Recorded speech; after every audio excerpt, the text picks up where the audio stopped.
Look, you got a big old leech.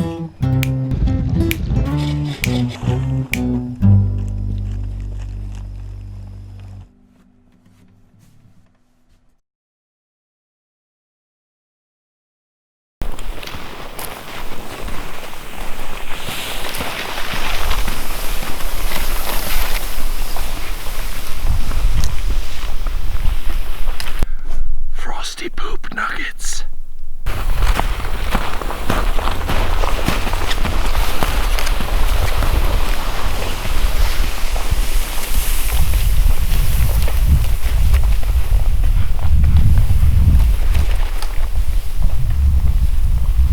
This is just crazy.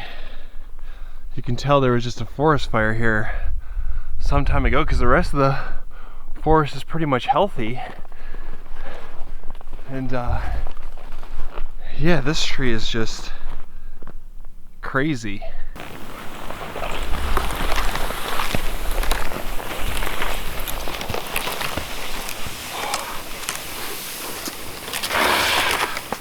Well, hello ladies and gentlemen. I am out with Floof Poof 1 and Floof Poof 2, and we're gonna spend another night out here in the woods. The first thing I wanna say is it's freezing. It's cold. The car was reading 8 degrees Fahrenheit with a bunch of wind chill, which off the top of my head is about something negative Celsius. But yeah, there's wind howling around. This is a big open forest. Yeah, it's cold. I can feel it on my face, and I'm sure the dogs can feel it. But that is okay, because tonight we are going to be spending the night in the hot tent. Oh yeah. So it's very cold, and it's gonna be very comfortable, and we're gonna have a good time and cook up some delicious food. So, you may be wondering, hey, what's been going on with Monty? We'll discuss that and more later on once we get camp set up. But first things first, we gotta find a spot. This area is really flat, this whole area, which is awesome. And there's a lot of open spots. I mean, I can see spots all over, and the snow's not too deep. So I'm gonna set down my pack here, and we're gonna find the perfect spot. Oh, Monty, don't get tangled. We're gonna find the perfect spot. Luckily, whew, I'm entangled. Yeah, and on top of that, this sled is so heavy. I know I mentioned I'm getting a toboggan soon to help with this, but oh my gosh, is this sled heavy. But luckily, it's not too deep of snow, so I'm having an easy time pulling it. It's just gliding just fine. Once I get it to...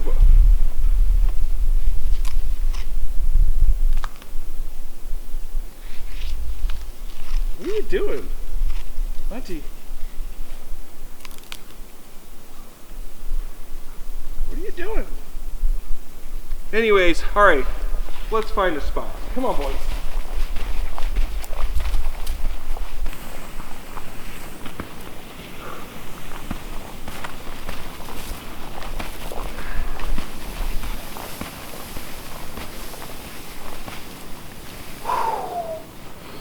Oh. Okay. This is going to be our spot. So whatever I said about the whole sled being super easy to pull and just gliding, let's just take that and throw it away.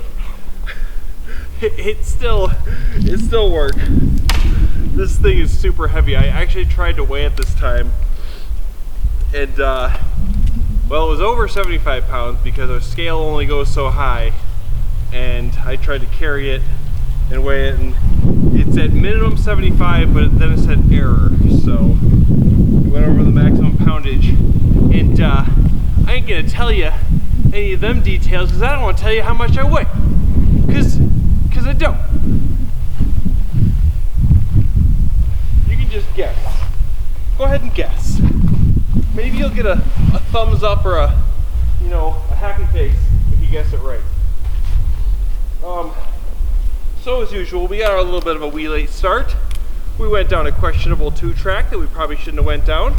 I don't know if this is a good idea.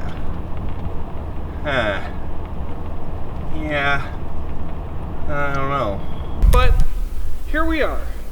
We got a nice spot in an open forest, and I am sweating. Whew. Okay, first things first, we gotta Oh, hey, check this out. So this right here is a deer bed. Right here, you can see their little hoof marks. Look at their hooves. Look at their hooves. And there's tracks all over. But also you'll notice any spot that looks like this is where the deer have torn up underneath these trees here to get acorns to eat. That's what they eat when there's not too much snow. See, here's another spot. You can just tell they're tearing up the ground, kicking up the leaves under the oak trees to get the acorns, and that's what they eat. They take their little hooves and they just dig their mouths under the frozen snow and eat frozen acorns. They are amazing animals to survive in this, eating acorns. I don't even know what they eat once the snow gets deeper. All right, so we are going to try to get set up relatively quick here because it is cold and we've got some dogs. And there's one thing to note about the boys here. So if you guys have been following along for the last few videos here for the past month or 2 or 3, you'll note that Monty had Lyme's disease. He kicked that, we're pretty sure, and then he had a limp. And he has been on a no camp, no camping, no walking for a whole almost month. He went 3 weeks just being a couch potato, and 2 days ago we took him on his first walk. We went about a mile, no limps, so that is good news. So there's gonna be no bouncy bunny Monty, there's gonna be no crazy Ruger, no stick throwing. We are going to keep them calm, let them do their thing. Him walking around in the snow following and stuff, as long as it's not bouncing on that front shoulder, I think he's fine. So we're just kind of we're gonna do that for quite a while here, another couple months of him just waddling through the snow, walking, no craziness, and hopefully he just heals through it. I think his shoulder just needs to be rebuilt. But, well, this guy I guess is gonna go crazy for this. This is one of his favorite things.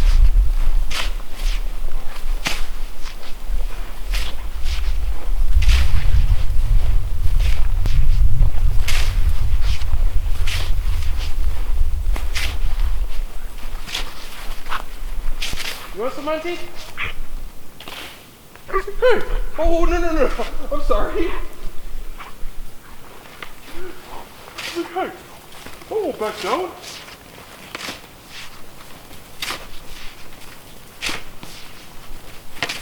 For as flat as this whole area was, it was still, hey, Monty. Whoa. Monty. I know he's feeling like $1 million. Monty, hey, don't attack your brother. Hey, you know you can't do that, Monty. I know you want to, but you're in recovery mode, mister.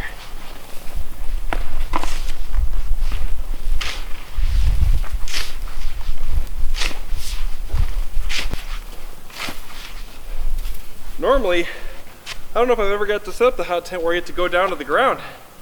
Okay, so I'm gonna finish clearing out a spot here. Monty.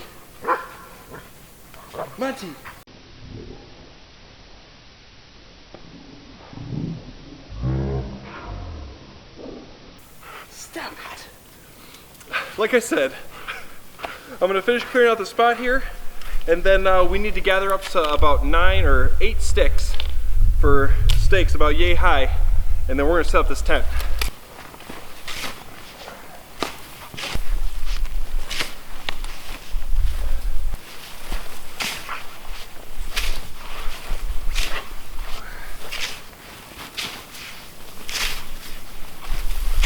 Yeah, like I was saying, I normally don't get to dig down to the ground, and it'll be kind of cool to have solid ground. Once we're in the tent long enough and it gets hot enough in there, most of the snow should melt and we should be able to see the ground just fine. All right, now we just need to gather up 8 stakes that are sturdy and about yay big, like 2-inch diameter, maybe 3-inch, but definitely not 1.5 inch or 1 1/4 or even 1 3/4. 2 inches to 3 inches, maybe 3.5, maybe 3 1/4, could be 4. No, not 4, that's too much. Probably not even 3. I don't even know what I'm talking about anymore. Let's just go out and find some sticks.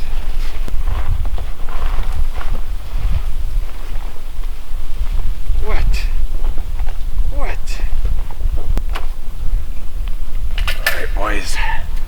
Let's find some stuff. Okay, where to? Okay. This one here is going to serve dual purpose. So you can tell it's dead by the bark coming off like that. That's the sign of a dead tree right there. Oh, jeez.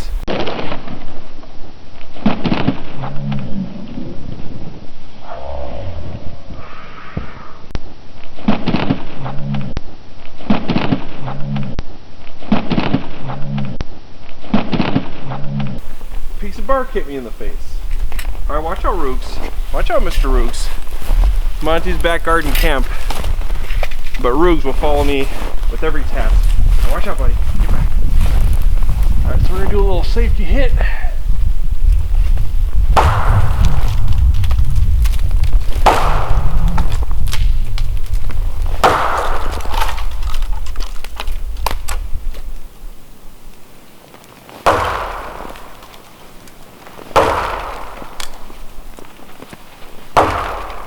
Okay, now, since lately we've been wasting effort trying to chop trees that don't need chopping, we are going to just try seeing if we can get a crack on this guy.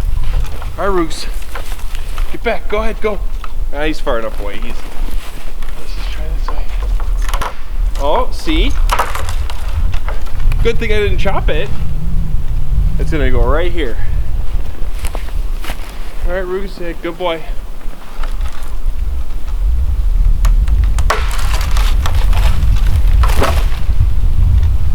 Hey, who needs to do extra work when you don't need to, right? Work smarter, not harder. So the reason I took this tree is because the top portion is gonna be a nice stake and the bottom portion is going to be firewood. So I've got this down. I'm gonna come back to this later. I've got snowshoe tracks to find it, so let's go find some more stakes and we'll get this in a bit. Alright, this one here has got 2 or 3 stakes on it and it's firewood. Let's just see if we can, the old pick up and drag. Oh, that was easy.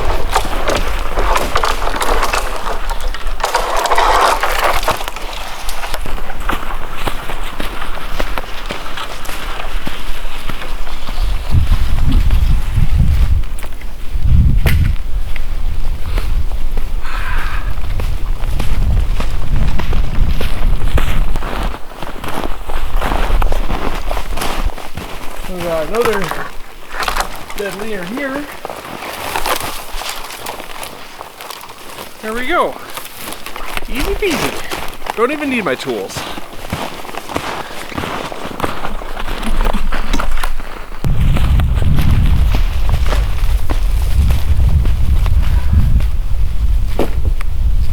Okay, we got 1, 2, 3, 4. With that other tree, 5. So we need 3 more, and then we've got some firewood. So I'm gonna go grab the other tree, and then I'm just gonna quickly gather 3 more.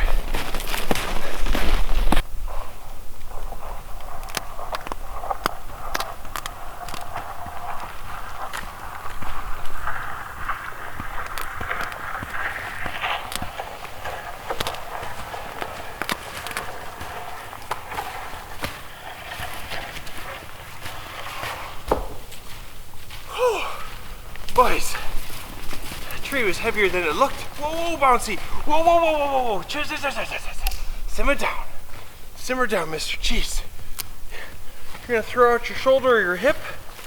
Gosh, Monty, you're getting old. Don't do that. I'm gonna throw out my back. It's okay.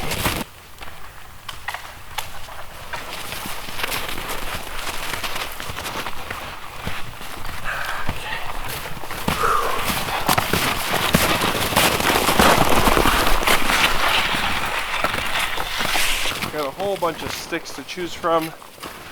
Ruger's gonna try to steal them all, but that's okay.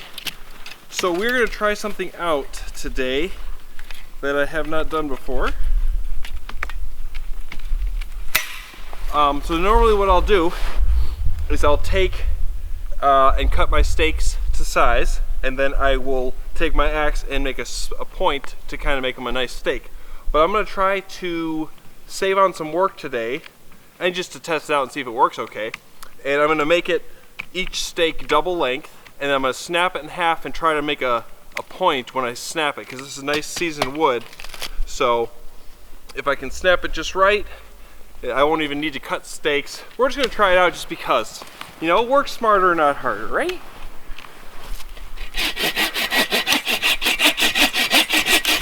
You know, I thought of it when I broke this one off, you know, and it's kind of a steak already. It's not perfect, but it might work. So let's just try it out, you know? What the heck, let's experiment. This one might be too thin to be two, but we'll go for it anyways. So that's 1, 2. This one might be too dead, 8, 9. And then let's just have some, we'll just do a couple of backups here, just in case. Now let's just try it on this.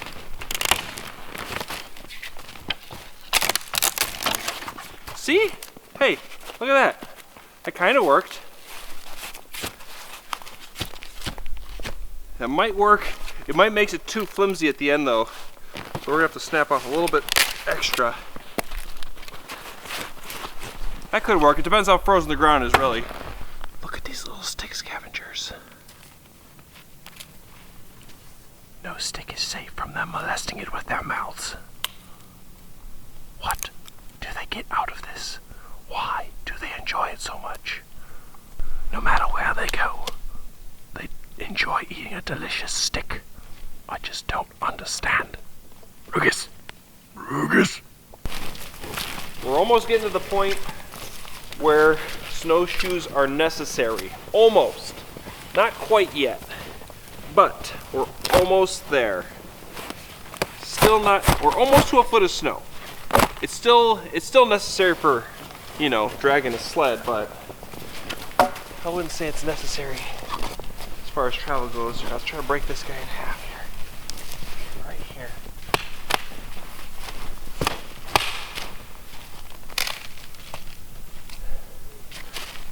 Yeah. You know, we're just gonna test them out. See what happens. This one's a little big. Well, yeah. If the ground's super frozen, this won't work at all. If the ground's not too frozen, this is gonna work like a charm, and I'm gonna look like a genius. Probably not that, but hey, you know what? I can dream. 7, 8, 9, 10. That is 2 extra, boys. 2 extra. Okay, let's set this thing up. Monty, are you ready for a nice spot? Okay. You're gonna get it. You're gonna get it real soon. Yeah. Okay. I want a nice spot. You think I come out here to lay in the snow? I want a comfy pad, and I want it now. What about this? You want this? Like, no, I want that peasant crap. I want the blow-up one. That thing stinks. It's not even comfy. Oh, you want it? Here, you want it? Go ahead. No, on second thought, it's not so bad. It's not so bad. Alright, whatever. Figure it out. Figure out your life.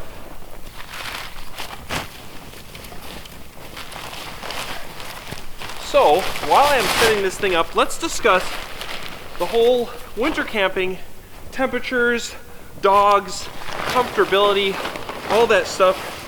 You know, so a lot of people that don't winter camp, if you're out there, if you're watching and you don't winter camp, you might be looking at this and be like, that looks so cold, that is terrible. Well, it can be cold. You gotta get used to the shock of the cold. Because when you wake up in the morning, you jump out of a sleeping bag, yeah, it's cold. But as soon as you get your layers on, you get moving, it's not so bad. It's kind of like people that go, you ever see people winter surfing or any sort of cold water, kayaking, anything like that? You gotta get used to the shock. That's cold.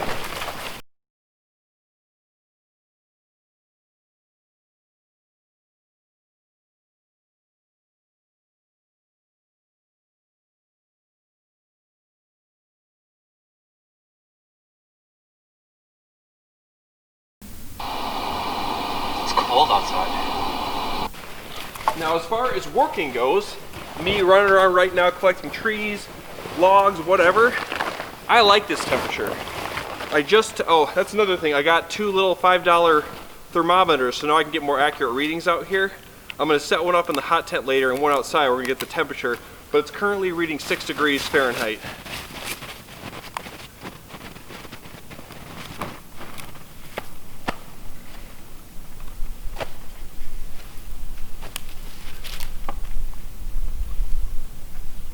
Monty, what do you think this is? Huh? I gotta make the tent like this so you can go inside of it, not on it. Monty, come on. Come on. Over here, right here. This, Monty. Come here. Come here. Twirl. Twirl. All right, lay down. Lay down. I said, well, I'm just telling you to hurry up. Okay. Anyways, now that I lost my train of thought because of Mr. Monty here, what was I even talking about? Jeez. So as I was saying before I was rudely interrupted, I like this temperature for working. It is a nice temperature. You know, I can keep working around and I'm not breaking a sweat. I've only got one thin layer of thermals on underneath this, and then I've got just this waterproof shell, and I got muck boots. Now also, are you wondering, is this jacket insulated that I wear all winter long and all seasons all the time? No, it's a waterproof shell. It's thick. And my muck boots, not insulated, just rubber boots. I run warm when I'm moving around, so that's just the way it is. I don't know how everyone else does it, but this is what works for me, and you just need to find what works for you. This is what I've been doing. I'm comfortable and all that stuff. By the way, since we can get to the ground, I'm just going to use these big metal stakes that I got to put in the edges of the tent. But yeah, since we've got nice cold temperatures, I'm working just comfortably. If I was going to build a big old shelter, I would much rather it be single digits than it be 20 plus, because then you're just sweating. And when I do those snowstorm videos, that's usually why my jacket gets frozen and stuff, is because it's 20 plus, and then my body heat, and I'm working, makes it just melt. As soon as the snow touches me, because I'm running really warm, it gets all melty. So, as far as the dogs go, I prefer it not be this cold. You know, Monty can't be running around chasing the stick.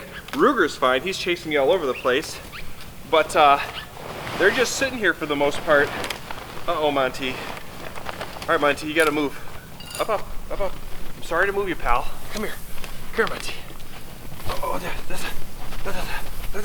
He's like, stop it. Hey. All right, come over here, Monty. Right here. All right. Lay it down, lay it down. Lay it down. Good boy. There you go. So as far as Monty goes, and Ruger, I don't prefer it to be this cold when they're out here unless we're in the hot tent. So normally, if I'm gonna build a shelter, I would never bring Monty or Ruger out in this cold of temperatures, especially when Monty can't be throwing the stick. When he's walking around and hiking, they're totally both fine. But when I'm focused on building a shelter, I'm sure it can get quite chilly for them sitting there. So I don't bring them out for that. The only reason I'm doing it today is because we're gonna get to go in the hot tent and warm up. In a shelter like a bushcraft shelter or a tarp lean-to, the only way to warm up is the fire and in the sleeping bag.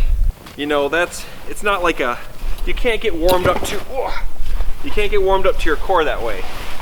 Yeah, you can get comfortable and eventually get warmed up, but it's nothing like a hot tent. Hot tent's like being inside a house. You can get fully warmed up, shed all your layers, melt all the snow, and get quite comfy. So I do love the hot tent when it's cold like this. One thing I like to make sure I do when I'm setting up this hot tent here is to have a perfect square as much as you can. Whenever I've done like if you get these center ones to not be straight in a line, it kind of makes it so the tent leans in like this at the base walls. So you gotta try to get it perfectly straight as possible, and it'll help after. So I guess with all that being said, yeah, they might get a little cold while we're sitting here and I'm sitting around, but we're gonna get all toasty as soon as I get a fire going. The other thing is that Monty's a little bit better with cold temperatures than Ruger is. Monty can handle it.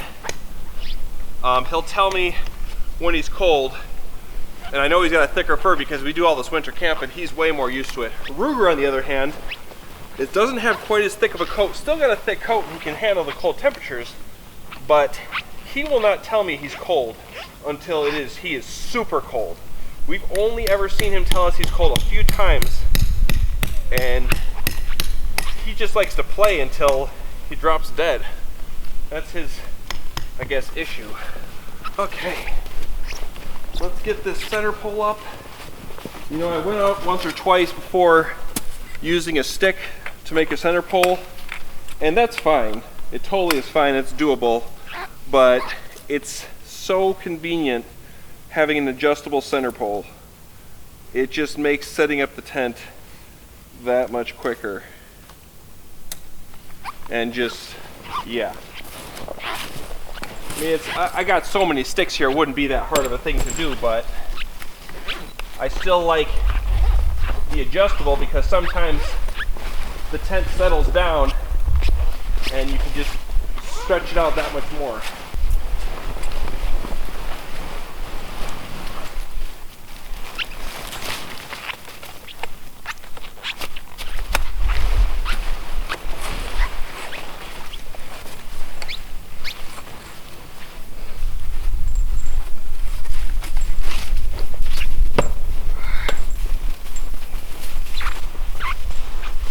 Okay, that was the perfect height the first time today. Look at that. I'll take it. All right, now we just gotta pound out the outer stakes and we are set up. Oh, jeez. Now I always like to do the best stakes around the doors, and then the ones that I don't feel are as good out, you know, from the corners, because the corners are the most important. So one other tip that I figured out that I like and I use now is with these stakes, these stakes right here, I put them at an angle like this. And the reason I do that is when I pound it down, if I need to tighten up this corner, all you gotta do is slip the rope up this stake. I've got these pre-tied loops that fit around any diameter stick here, and at an angle like that, you can just pull it up and it's super tight and it works perfectly. I'll show you when it's all done. Let's see if my stakes go into the ground.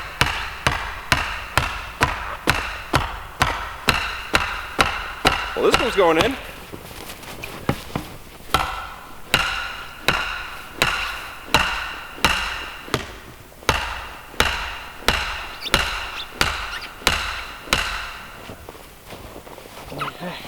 Watch. You won't be able to.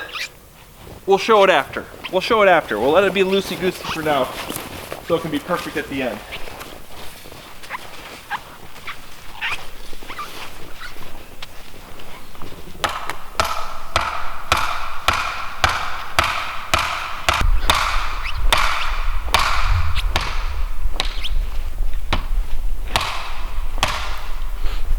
One thing, I don't know if you can see me in camera there, and you'll notice that I just swung and missed, and I stopped my axe.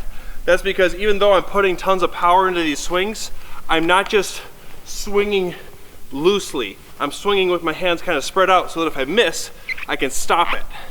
You don't want to be swinging an axe to where I can just, you know, if it misses, it'll just swing and fly into something. You want to be able to stop the power of your axe. Now, of course, if you're doing it onto a splitting block, that's different.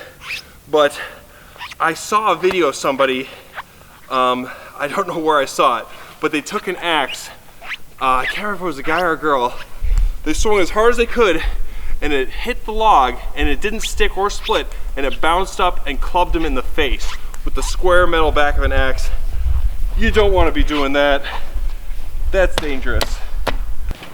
Since this corner is so loose, let's watch. All I gotta do now is pull it up, the old stick here, like this, and there we go. Now this corner is nice and tight, and if it loosens at all, I just pull it up further, just like that. So I'm gonna just pound in the rest of these, and we're gonna call this good. Ruger, tell me the truth. Have you been chewing sticks again?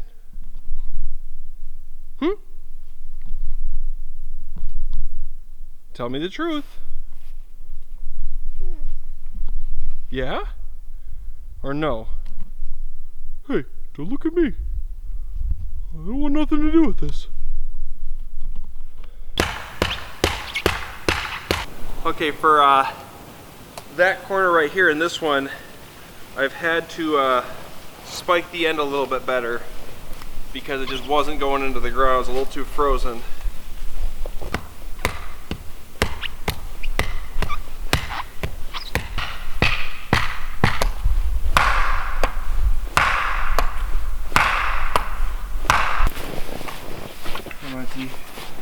You're probably not going to like this.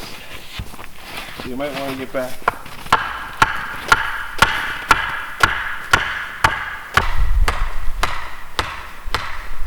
There we go. Alright, Your Majesty, your royal palace awaits. Alright, this is definitely one of the better setups I've done. It is nice and tight, and these corners are out full. Yeah, it's looking nice in here. Monty, Ruger, come on. Come on, guys. Who's there? What's that? Monty, what is that? There you go. Stinker. I'm gonna put my leather sheath. What do I do with it? Oh, there it is. Now I just gotta set up this old rust can. Now if you look at this thing, it looks rusty and old and just used for many years. It looked like this after the first time I used it. It was brand new. After the first time it looks all raggedy, but it's fine.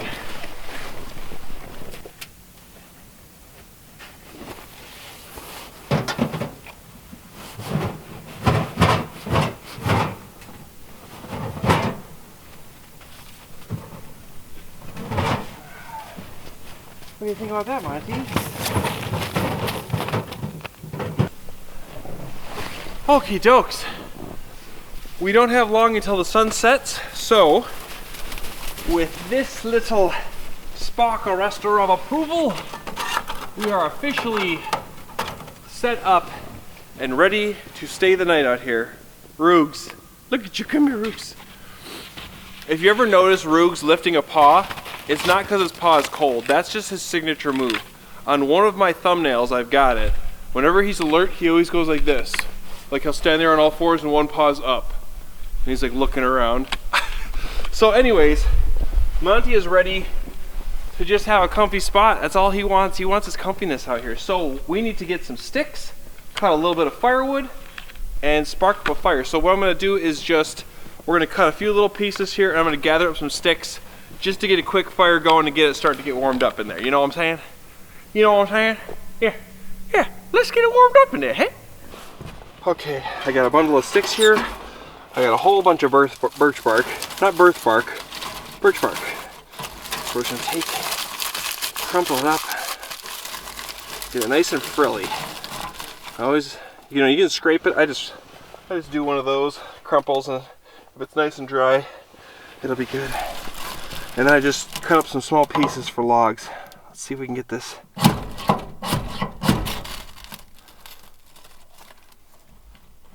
Oh.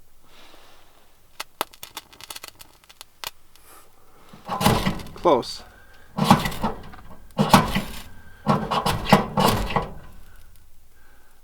Okay, don't embarrass me. Jeez. Jeez.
Okay.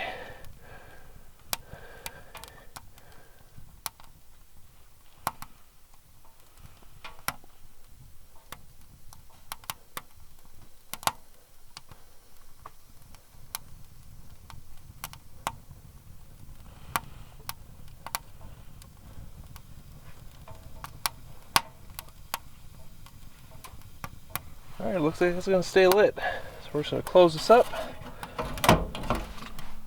Let it keep going. Alright.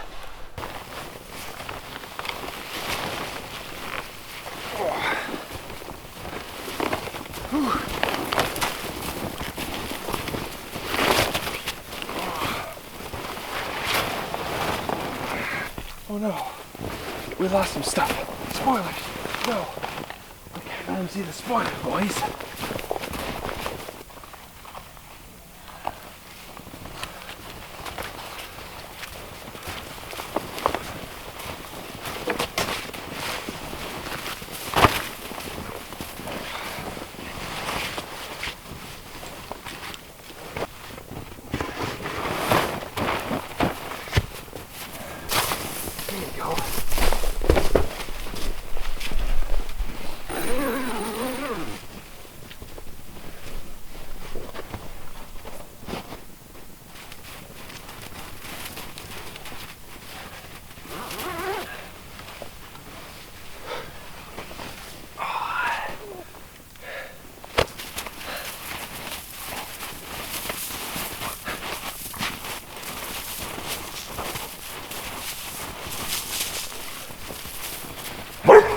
Hey, don't bark at me. All right. There you go, boy. Oh, look at that butt. Yeah. Want to show me your new trick, Monty? He's clapping his legs. It's his new trick, his icy little legs. Now he's shifting them back and forth. Come here, come here, Roos. Come here. Go, boys. Okay. Oh man, we've got just a beautiful sunset. Let's show you a little bit of that. I'm sorry, you guys. I can't throw you the stick. I can't. I know. Battle over it. Go ahead, get it. Get it, Monty.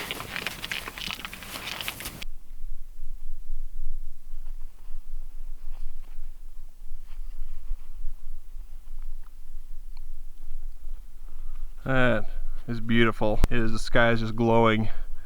It is gorgeous. A beautiful scene out here on a cold day. It's going to be a cold night. It's relatively clear because you can see the moon. Okay, so now all I've got to do is saw some firewood. Oh jeez. Oh man, the sky is getting prettier and prettier. longer it goes on, it is just gorgeous out there.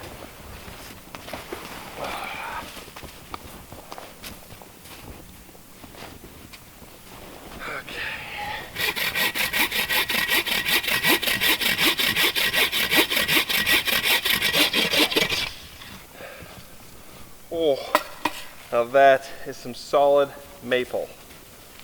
Okay, so I cut myself off a nice long piece here to use to prop up this guy on here. Now I'm going to split some of this. I'm not going to split it all. The dog's got a nice warm spot to lay down. Monty's mat is set up in there. I'll set it up a little better in a second, but the fire is going well, so now they've got a warm spot to rest.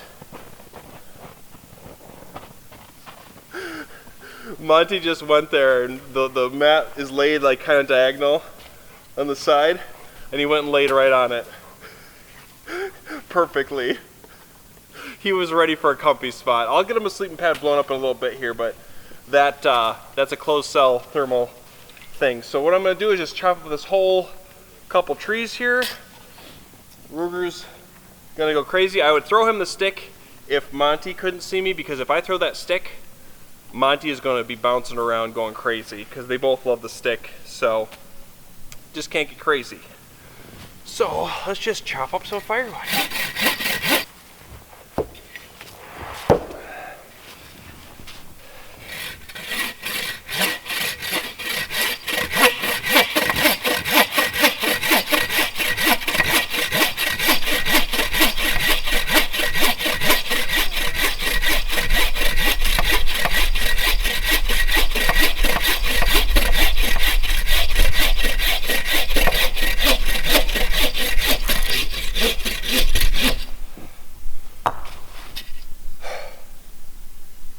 You know, you always forget how much fun it is to cut up just insanely dense maple. What? You know, right? You know how it is chewing up that maple. You prefer the pine, don't you? Yeah, that's what that meant, right? Look at him, see, he's got a little pop. He's like, what you gonna do?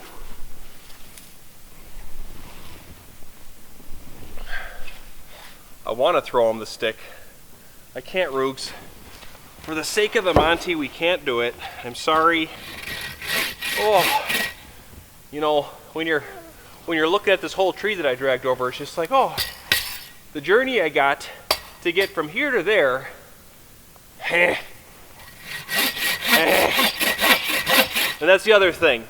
Last chatty Cathy moment for right now is for the hot tent. You gotta do a lot of sawing.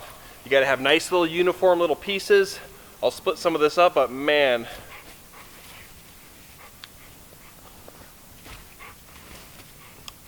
Yeah, that's some solid firewood. I've also decided in this moment that I prefer sawing oak over maple. Maple is the densest. I don't know if that's true scientifically, or, you know, I don't know my tree knowledge, but last time when I was sawing oak, I cut through it like nothing. This maple is already more fun. So I'm gonna just go ahead and say maple's a little more work.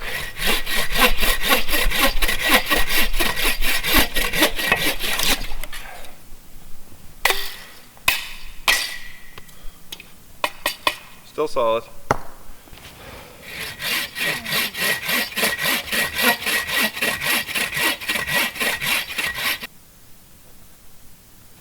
Hi, guy. Hi. Come here. Come here. Hi.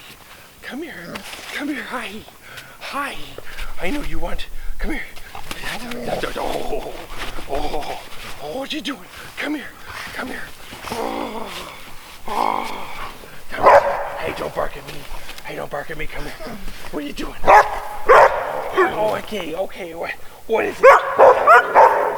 Oh, you gonna get him?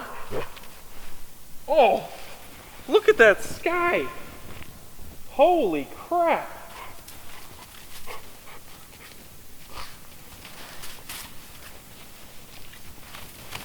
Get it. Go ahead, get it. That sky is just beautiful. It's just gorgeous. I mean, look at it. Did you ever think you were gonna see a sky so beautiful, guys?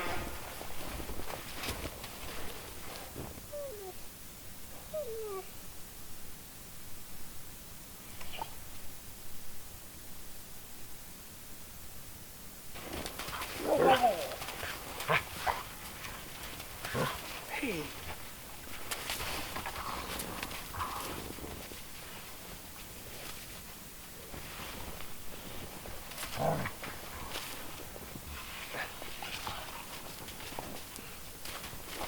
There it is.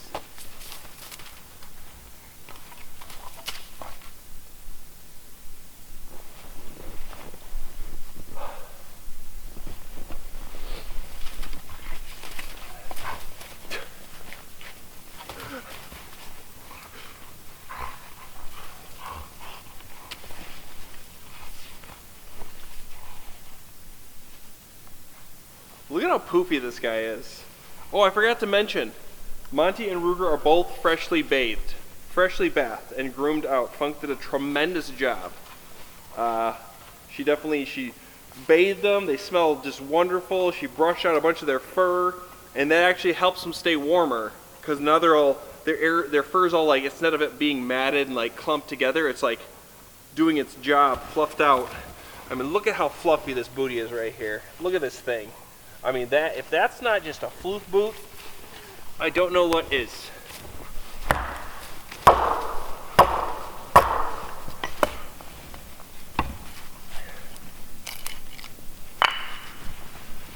Oh, let's go throw this in there.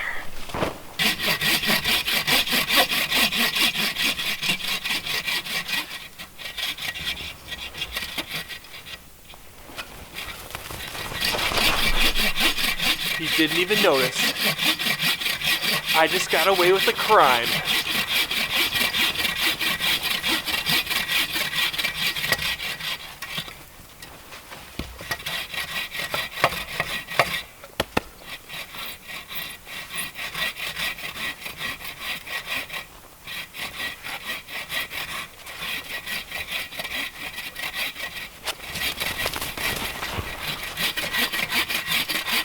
Nothing conspicuous going on here, Monty.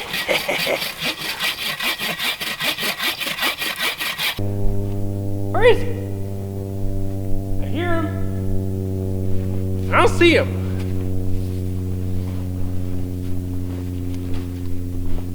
Hey, there he is. Hey. What is that? What is that, Rogues? It's just Monty squeaking.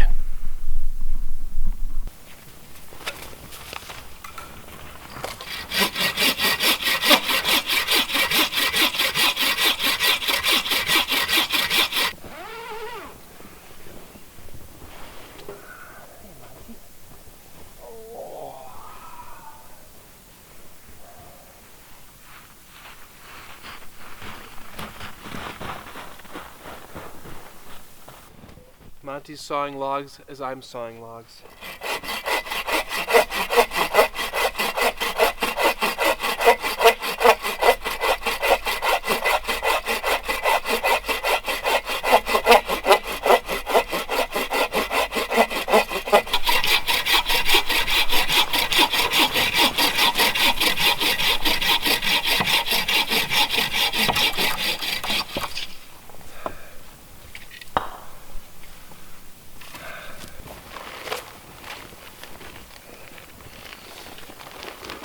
Burger, what do you say we get Monty, full Monty comfy with a little sleeping pad action, huh?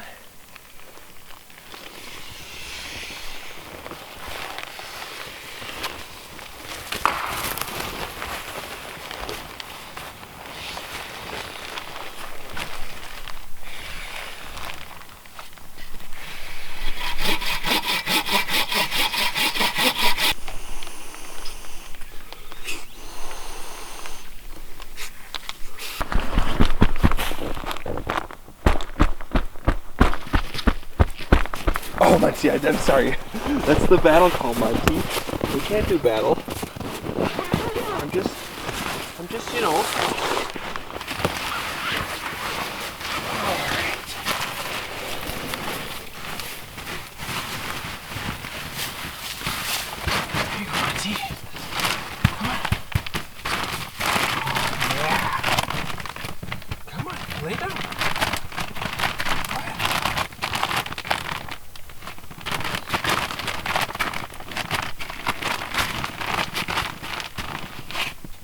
Monty, is that comfy enough? You know, I don't think it's comfy enough for you. Alright, we need to, if we're going for full Monty comfy, we need another step. Alright, we're gonna lay the wool blanket down. This is full Monty comfy. You know what I'm saying, Monty? You know what I'm saying? Come on. Yeah, that's what we're talking about, right, Monty? There you go. Yeah, let's just scoot your butt. Oh, there you go. Yeah, that's what I'm talking about.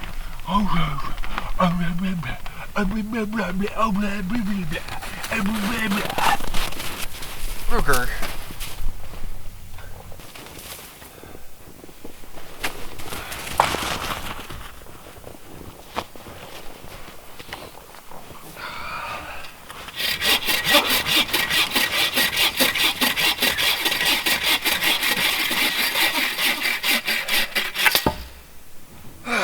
Okay. Whew. I'm done sawing up my firewood. Now I've just got to split some. I'm gonna make a nice flat spot right here. I should do. I got the boys sitting in a tent. I got their double sleeping pad set up with the one sleeping pad underneath. I got the blanket over it, and then I got their sleeping bags. They both got a 20 degree bag for inside there draped over them. And the reason I got them in there draped up is because it is cold. It is very cold. It is clear skies. There's like I guess there's a slight fog, but when I sniffle, my nose is freezing together. So that tells me whenever that happens, it's below 0 Fahrenheit. So it's got to be around -20 Celsius, 0 degrees or lower.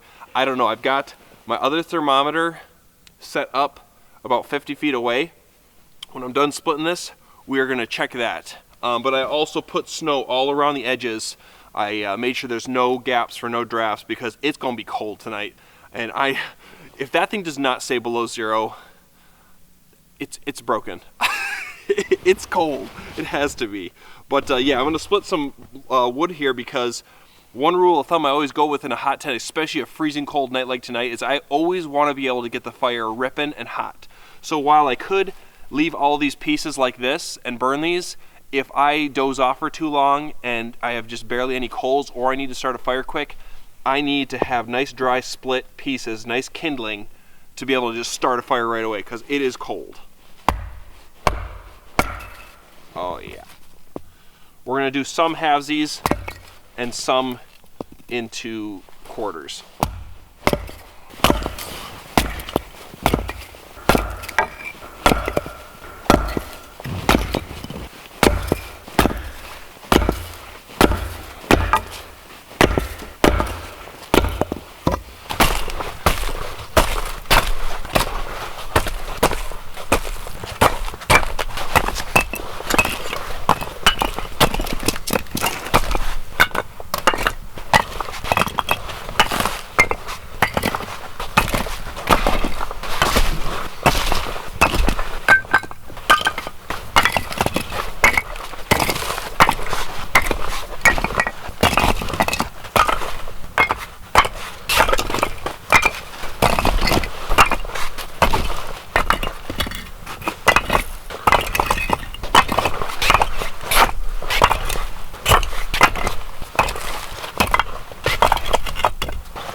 That should do the trick.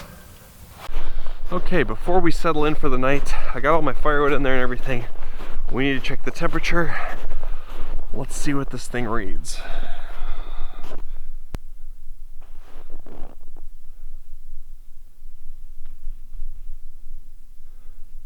Ooh, it's below 0.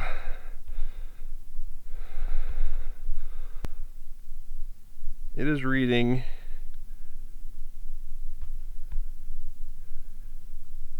-20 Celsius.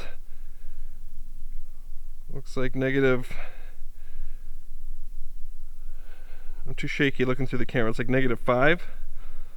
Close to there. It's in between -5 and 0, so it's like -3, I'd say.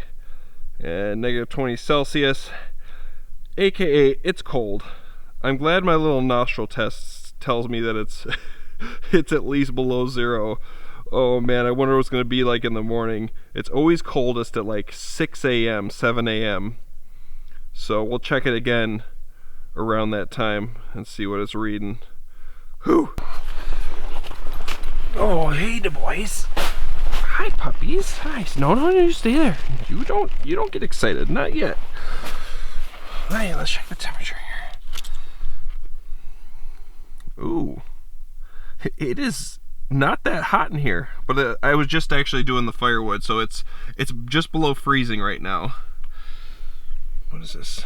Yeah, it needs to get hotter in here. I did just do all that firewood though, so I lost a lot of heat.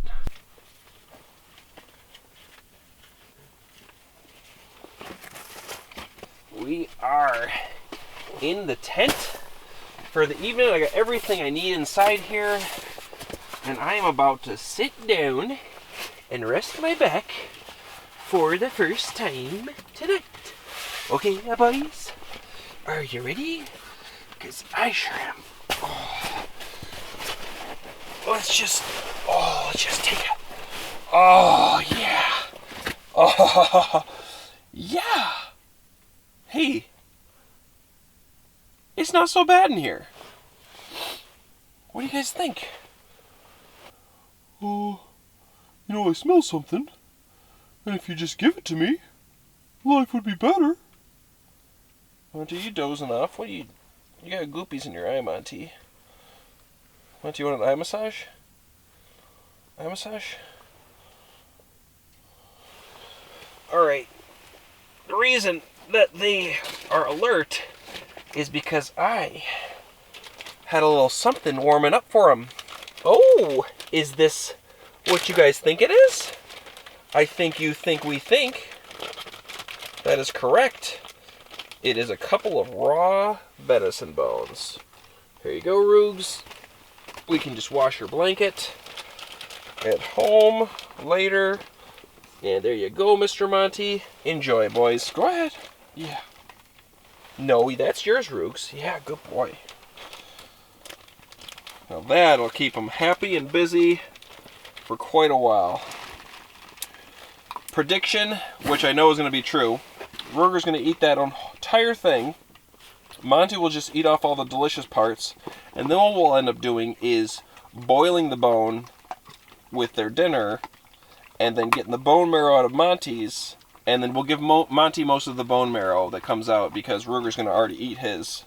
So, yeah, they're going to be happy. Now, since they got a treat, I feel like I need a treat, okay? Because, let's be honest, I just did like 2% more work than they did. Oh, and my treat is a little bruschetto. Some, outdoor wine.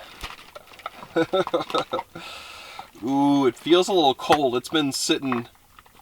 Ooh, this is risky. If you don't let it get warmed up and you just open it, it'll freeze.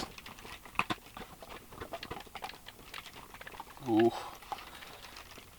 But if it freezes, then it's like a mess. You have to melt it, and then it gets all flat and it's gross. Let's just try it.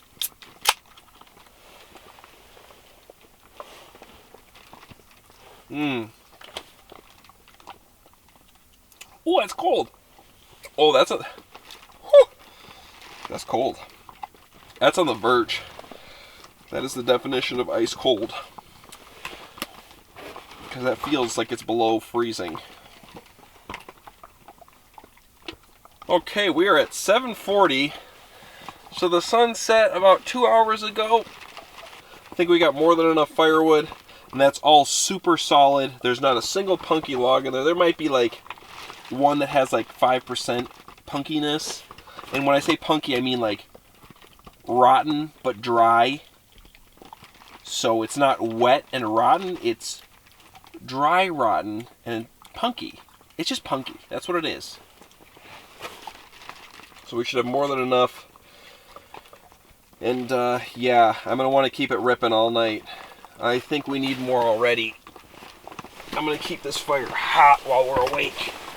I'm going to go ahead and pull off the spark arrestor because it's messing with the draw a little bit and I want it to get hot. Alright, we're going to see if it's warm enough for me to take this off. Okay. Next, we need to do the most important step. Whenever you're hot tenting, if you don't do this, you're not hot tenting. You're not doing it right.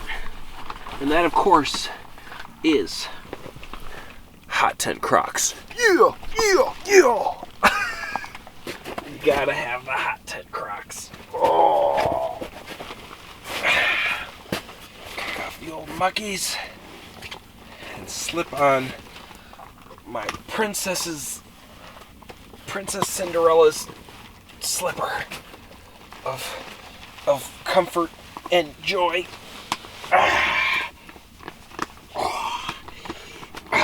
Yeah. Oh, that's what I'm talking about. It's right at freezing in here, which is fine by me. Up here, it's going to be a little bit warmer. Down here, where the boys are, might be a little bit colder, but they get their sleeping bags on.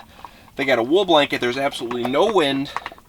It's going to get warmer, and yeah, as this coal bed gets built in here, the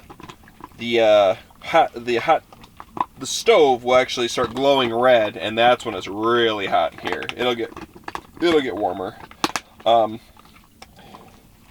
So this trip is kind of a tester. If you guys have been watching my videos for a while, and you've been watching the past month or so, you'll know that I have planned a trip with Jake Ski Guy, a week-long wilderness winter adventure.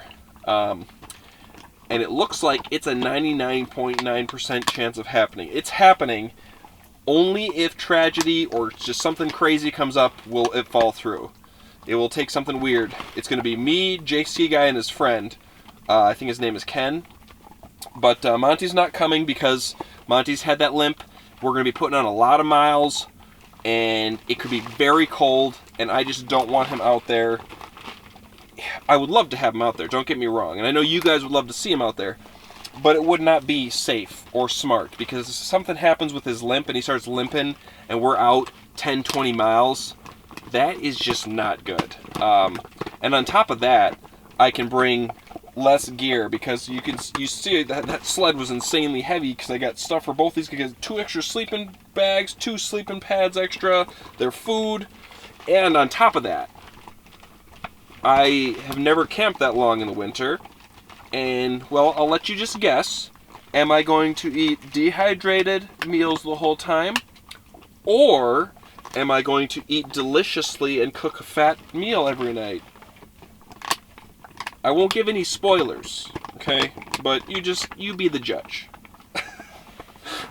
Yeah, so there's going to be some weight there. But on top of that, the biggest concern I have right now is batteries. Batteries for this camera. It's cold right now, and where we're going is supposed to be colder generally than it is here. Jake Ski Guy and his buddy got to drive 22 hours. I got to drive 8 hours. We're going to meet up in the wilderness, and the batteries right now, I've gone through 4 batteries. I've got a total of 10 DSLR batteries for a night trip. I went through 4, just the recording on the way here and getting into the tent. Now they're going to last a lot longer, but it took 4 whole batteries drained to record all that. And 4 out of 10, and if I'm going for a week, that's going to be the biggest struggle I think I'm going to have, is keeping my batteries. I'm going to bring a bunch of power packs. I'm going to do my best. I keep my batteries right here for the most part, and every time I do a scene, I take it out of the camera and put it back in here, I'm going to have to really watch it, and it's going to be a struggle. I'm going to bring my GoPro as well. I'll have to mix between, but I'll probably just either, if I start to notice it draining, I'm just going to record less, and that's just the way it is. But for now, we are going to relax for a little bit. We're going to get this thing ripping, toasty in here, and yeah, we're going to chill for a good hour, and then we're going to start cooking some delicious food. So, I will check back in with you guys when it is time to start preparing dinner.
This is what we've been doing for the past hour.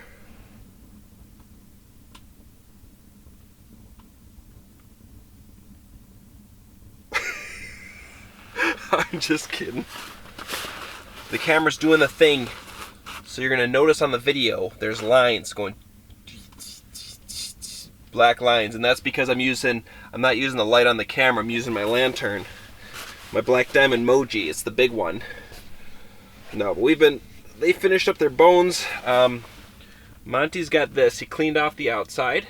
He's definitely got all his marrow in there. He's going to eat that up. And Ruger has got this left. He's still got a little marrow in there. He decided to just not get it all, which I'm surprised. Maybe it's just because of the shape of it, but... You want it?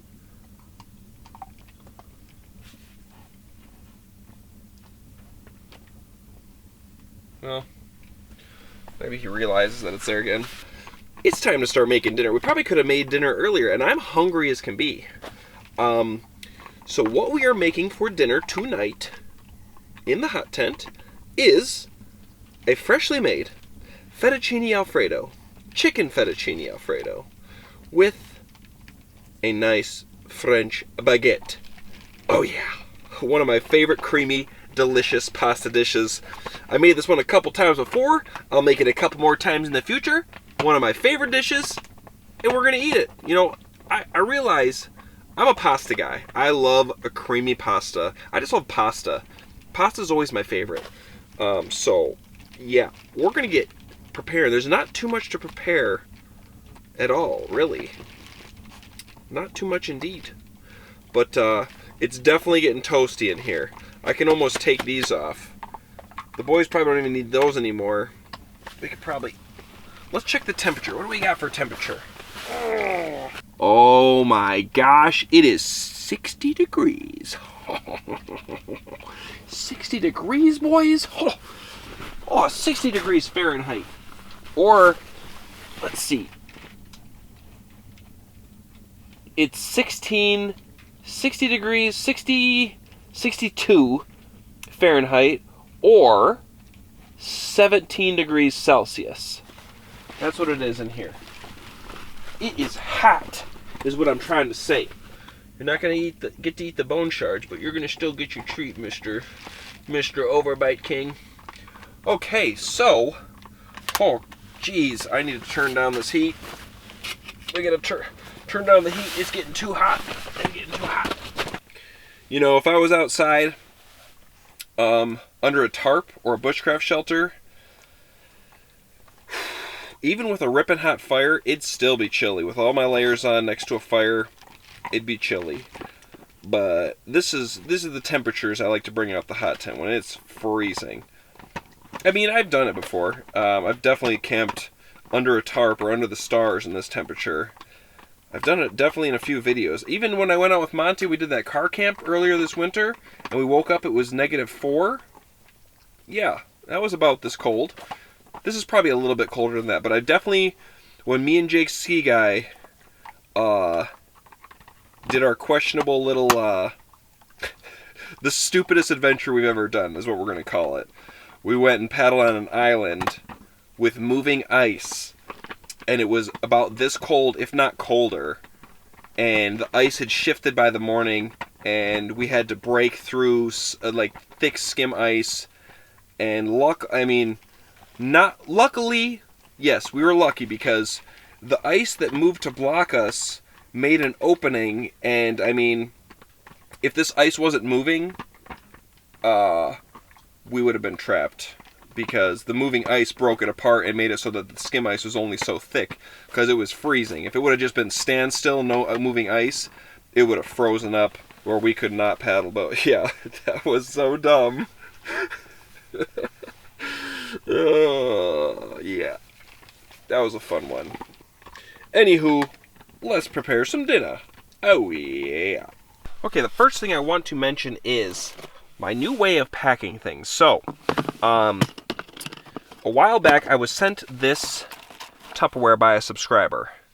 It might not be this. Ooh, this is all frozen. It might not be this exact one, but it was. I mean, it is this exact style, just not this exact one because I bought more.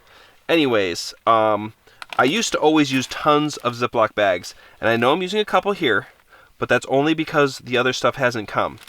I'm starting to switch to using, I got a bunch of different sizes of these, and a big one here to pack everything into, and I got tons of these on the way. I only got 2 right now, but I got a bunch of different spice holders and stuff, but for oil, flour, all that sort of stuff, I'm going to start to use Nalgene's and these reusables, because, yeah, it's instead of wasting all that plastic, I can just put it into these seal 100%. At least they say they're guaranteed to seal, so I don't need to use, I can just reuse everything. But yeah, this is kind of what I'm migrating into. I tried, I used to use all Ziploc bags, and I know that was bad. And then I tried using the reusable Ziploc bags, and I just didn't like them as much. I don't know why. They just didn't work out that well. But these, I've always loved this little thing, so I ordered about 10 of these, and now I'm just going to pack all my stuff into these, and I've got 2 of these, so I can squinch it all in here, and I can put bread in here and stuff, and it's not going to bend or anything, and this is plastic, it's washable, reusable, it's the way I'm migrating, so everything's going to be reusable now, except for, like I said, a couple things here. Yeah, okay, we're getting there, Okay, the first thing we're going to do is get the water for our noodles. And for the boys' food, getting heated up. So we're just going to get this on there.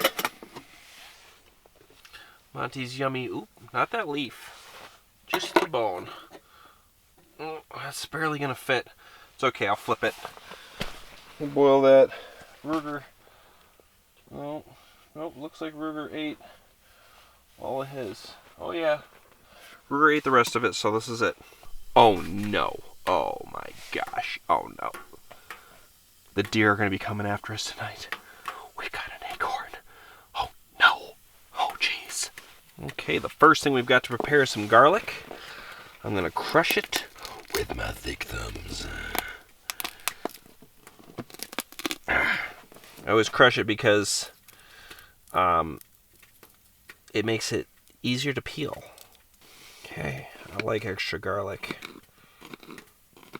So we're just going to chop this up kind of coarsely, not too fine.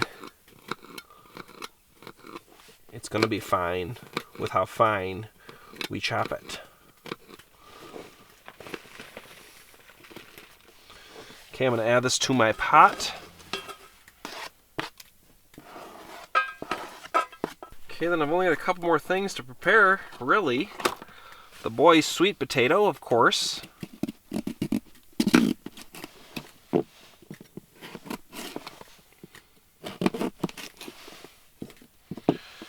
Just get this chopped up quick. I'll try to cut a little bit thinner than normal so that it boils easier.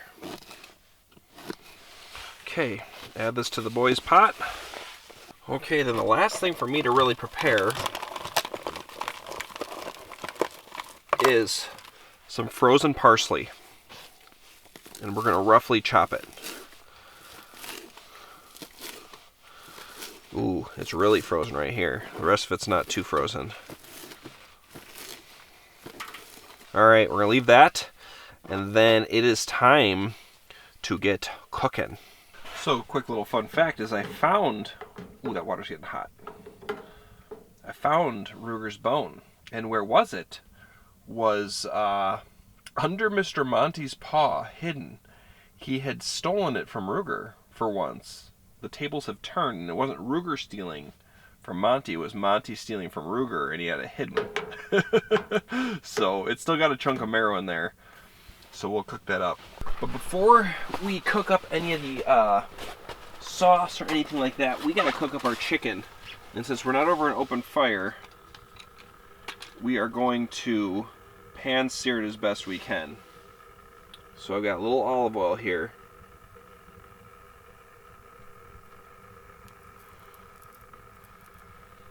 I know, not butter, right? Now what we're gonna do is, I don't want to touch the chicken, so it's going to be a little unconventional, but hey, it is what it is. We're just going to add the frozen mass in there, just like that, the frozen mass of chicken, and then what we're going to do is sprinkle said frozen mass with Montreal like this, and hopefully through the turning and cooking and whatnot, it'll all be good. And we're going to use a stick to cook it.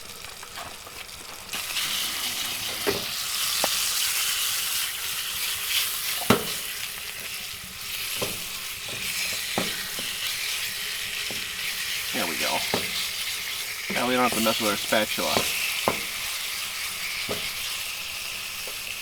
Take that wood and we'll just...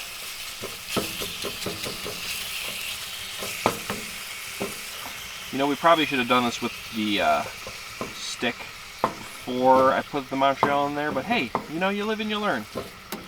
When you're stick cooking chicken, it's gonna be fine. Okay, now we're just gonna let this get hot, and hopefully we get some color on there. You want that color for that flavor. As Mr. Gordon Ramsay would say, no color, no flavor. I think we're getting probably some color. Oh, not crazy. It sounds crazier than it is. Well, it'll get flavor. It'll get color. We're using boneless, skinless chicken thighs, too.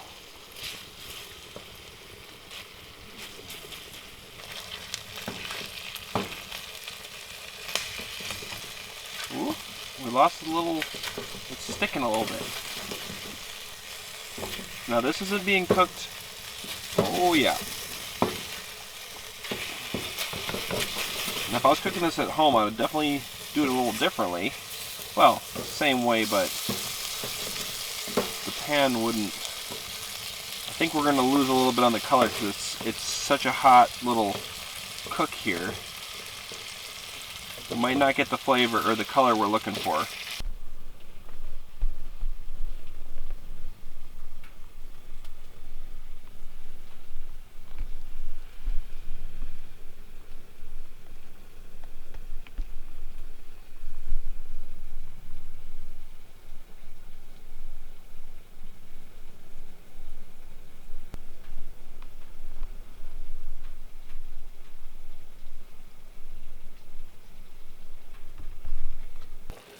Now the other cooking begins. We're going to start with a teeny tiny little chunk of butter here. the garlic in there. So we've got garlic, butter, we got chicken with Montreal stirring up, and we got our water getting heated up. The next thing we're going to add is some lemon zest. I take a whole lemon and I zest it on a cheese grater. And this is a whole lemon's worth of zest. I like extra amounts of it. So we're going to add that in here.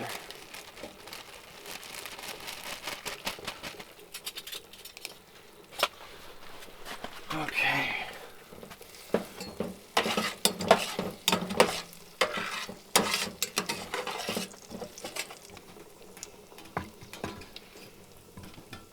I'm fairly certain this chicken is done. We did not get the color, so we will not get the flavor that we are looking for. But I guarantee you one thing, we're going to get deliciousness. That is something we will get. Alright, so our lemon zest, butter, and garlic has been frying up for a minute here. So now we're going to add the next step, and what we're going to add in is some flour to make a roux. Now, I'm not sure exactly how much flour is here. I don't think it's a tablespoon, because it's definitely not a heaping tablespoon. I would say 2 or 3. Go with 2.5. So go with two tablespoons of butter, 2.5 teaspoons of flour. We're just going to cook this in here for a minute. So see how we just cooked that for about 20 seconds? I can already see some browning. See that right there? That is golden brown. That's how fast it fries up when the flour is added in there. So we got to add in our next steps already. The next step is some milk. This is actually exactly a cup. Cup of milk. 2% milk. Ooh, it's frozen icy milk, but still. Okay, and then next we've got a big old chunk of cream cheese. Now this was, I took a big tablespoon, like one of those big spoons, and I just put a heaping scoop. That's what that is. We've got to add some salt. Not too much salt. Not too little salt. Just the right amount of salt. And then of course we've got some black pepper. And we're just going to melt this down just like this for a minute. Get this nice and melted in here. This we need to cook into here.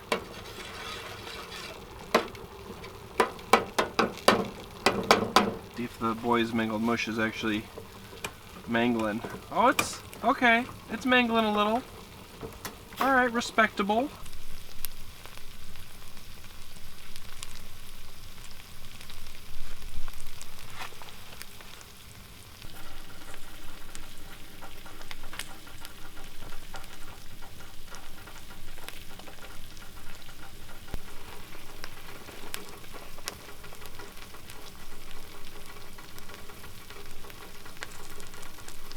So, oh jeez. Okay, this is getting hot now, and it is starting to do its thing. So we're going to add in the final steps to this sauce, and we're going to need to be careful because it's going to start to burn here. We're going to add in some Parmesan cheese. I don't know, let's see, there's 1 1/4 cups in here in this bag. I'm going to add in like 3/4 of that. We're just going to see what that's like. And on top of that, we're going to add in a bunch of fresh parsley. Oh yeah. Oh, it's happening. And we're just going to stir that in. We got to be careful. We don't want this to get too hot and boiling. Oh my gosh, that looks amazing. Yes. Oh, that's gonna be so good. Oh yeah. Oh jeez. Okay. Okay. Oh yeah. Okay. Oh, all right. Our water's boiling. We got too much water in there. We're gonna add in our noodles. I've got some fresh fettuccine noodles. This is a 9-ounce bag of them, or pack of them, and it's fresh. So we're just gonna add all these in. It's too many noodles, but this is why we're here, to eat too many noodles. Okay, yes. Our French baguette. We're gonna put that off to the side here. Okay, these. Need to switch place. This. Okay, that's going right there. Oh, it's so good.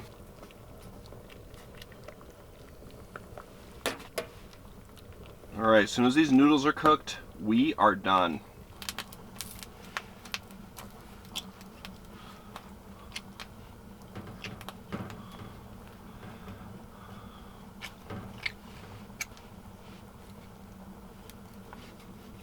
There we go.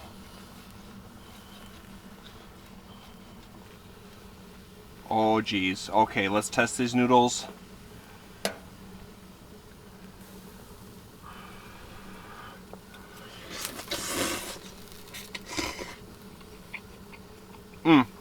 Okay. Noodles are done. Let's get this all taken off and serve. So here's our sauce right here. Now normally I would keep out some water to the side. I take the water from the pasta and I would add it as I need, but I don't have anything to add this water to, so we're just going to guesstimate, add some pasta water to that sauce. About that much. I don't normally I keep it off to the side like I said. Okay, we're going to move this off to the side. I know it looks a little watery and ruined right now, but it's fine. It's going to be fine. So we're going to take this chicken and I'm just going to slice it up. Oh, okay, that's perfectly cooked. Oh.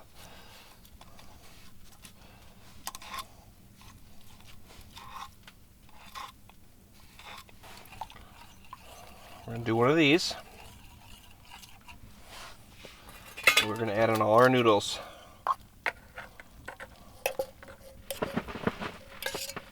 Oh no, Monty, you stay back. Okay, now.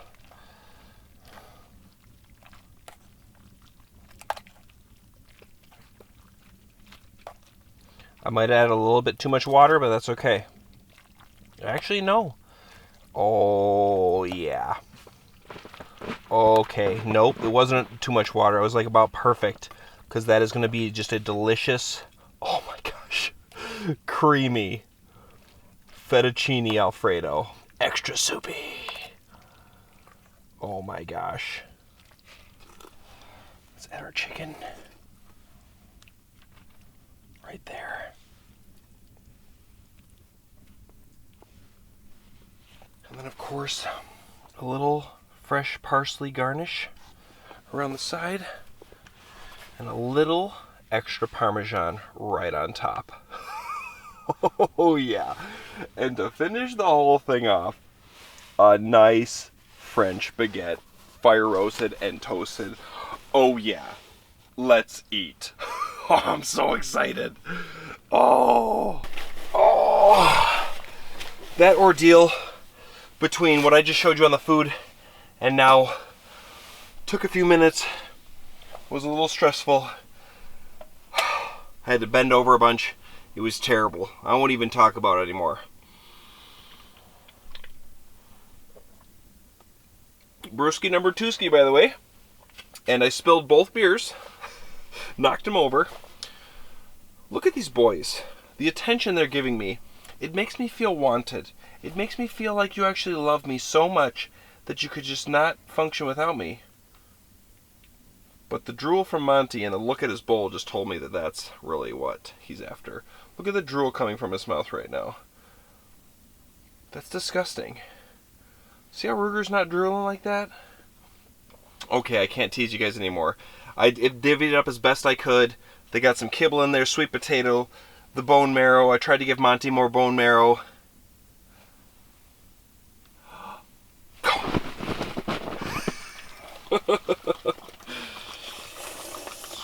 There's no way I'm eating all this. I know I say that sometimes and it's funny, but it's just definitely not happening today. Oh my gosh.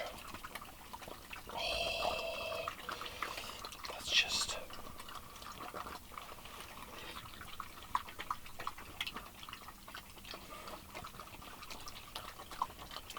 Mm.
That was hot.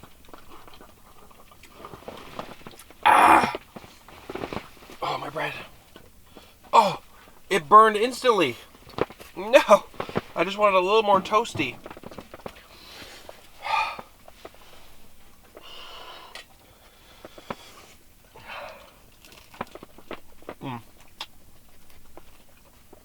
Is this meal winning any awards for my New Year's resolution?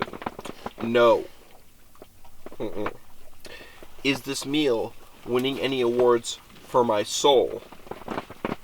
Mm-hmm. Oh, jeez.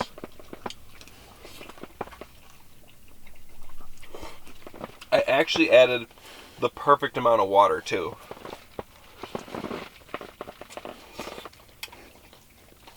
It's just like creamy and fluid.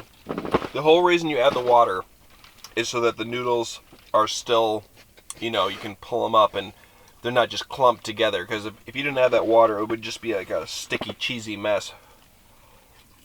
Mm.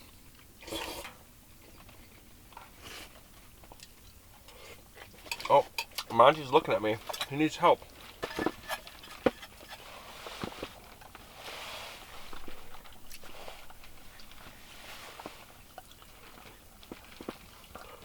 See, Rugus, this is what happens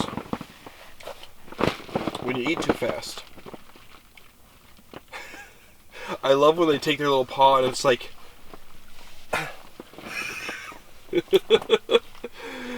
Oh. See, he's got a toothpick. That's all he's got. I've eaten, I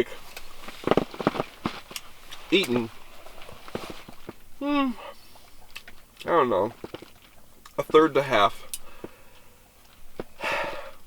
I'm slowing down, but I want to just sit here and enjoy my meal. I'm going to shut off that camera. Monty's pretty much done with his. Rugs is done with his. They need to go outside and go to the bathroom and whatnot. It's so hot in here, I can't even think. It's just too hot for me with all these layers on. Like 70 degrees, 60 to 70 is just too hot. So I'm going to shut off that camera. I'm going to keep mowing down. And I will check back in with you guys in a bit here.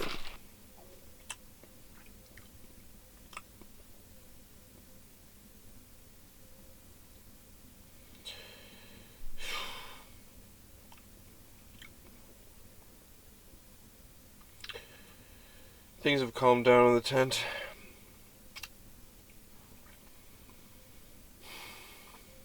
Does anybody want to get cradled by Dad? Come on. You want to come here? You want to? You want to, huh?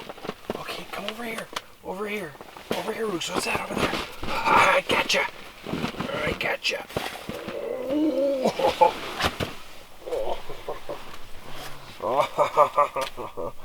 Dad gotcha. Yeah. Hey. Hey, little guy. Look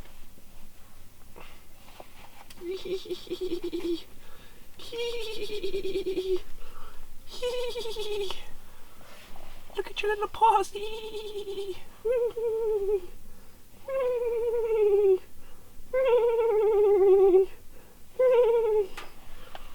I'm sorry, Roogs. I do it out of love. Remember, I asked you. I asked him. Monty wasn't even phased. Okay, Roogs, I'm gonna let you down, okay? Oh, all right. Oh, yeah. Anyways, like I was saying, we're gonna do all the bedtime stuff, check the temperature, let the boys go potty, blah, blah, blah, blah, blah, and then we're getting ready for bed. So check back in with you guys when we're getting ready for sleepy time. Look at you precious little angels. Yeah. I know you're probably fine right now, but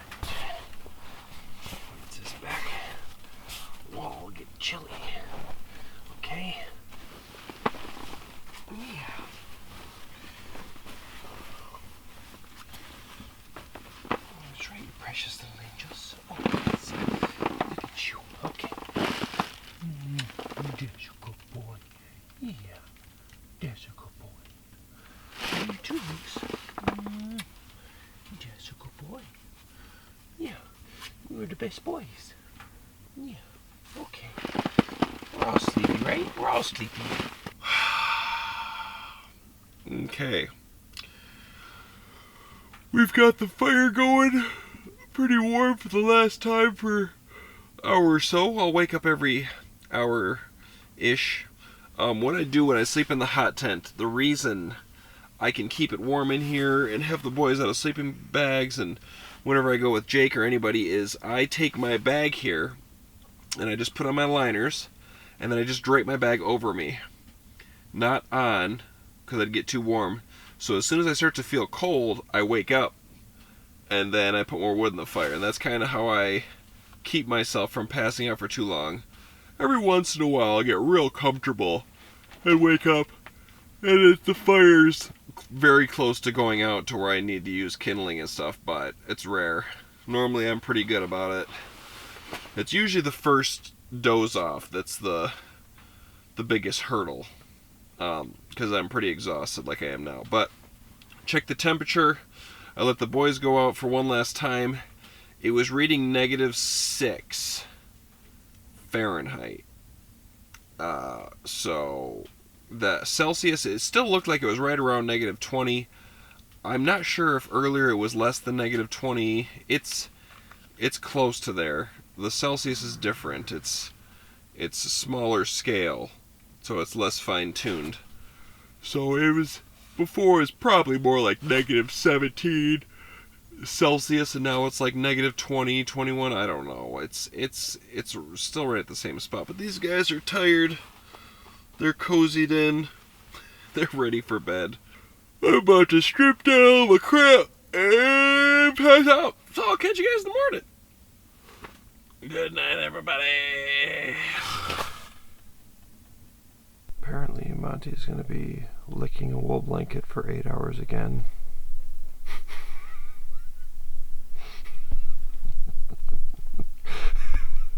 His tongue's literally sticking out on the blanket because he can't close his mouth.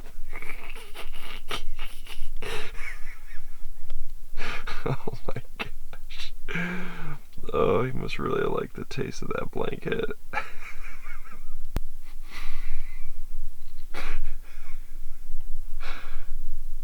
Just not a care in the world. You look so cozy. They're both just so cozy. I wish I was that cozy, but I gotta keep the fire going. I don't even know what I'm looking at.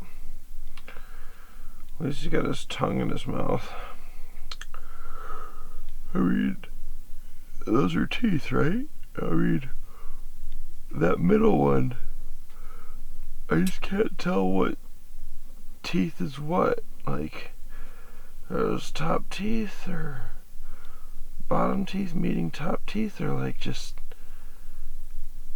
is that shiny bit on the bottom drool? Yeah, it's gotta be drool. What the heck is teeth? I don't know, I think I'm gonna have nightmares.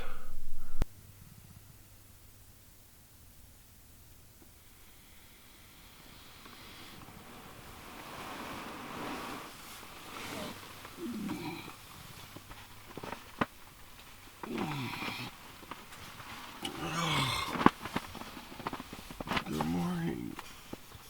Hi, Roots. Oh. Oh, hi, Roots. Oh. Hi, Critter. Oh, Monty.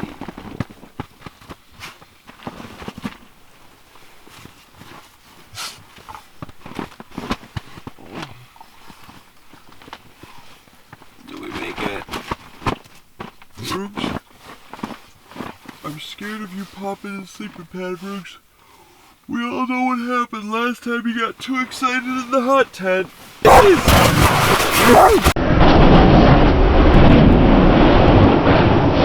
Auntie, how's that booty? How's that booty? Oh, yes. Oh. Yes, I see you. I see you. I see you, mister.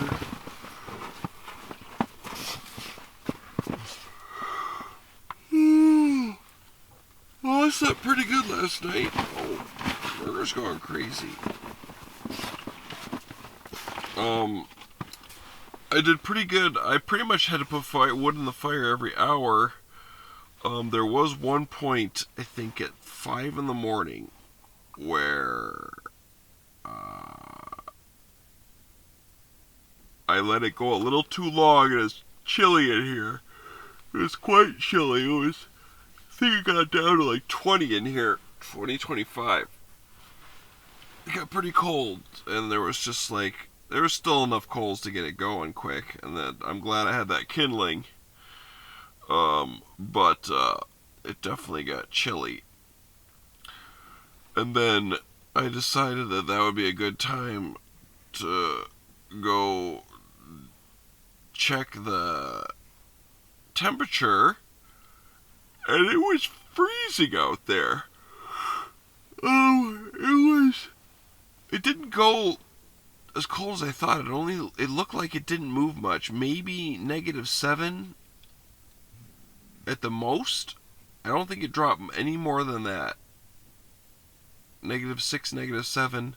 And I didn't spend much time looking at it. I just kind of glanced at it. It looked the same. Maybe it dipped a little bit, and I ran back in here. Monty, you got sweet potato all over your nose. Right. We had to give Monty his morning rub down. Oh, yeah, Joe Monty. Oh, that's just... Come on, Monty.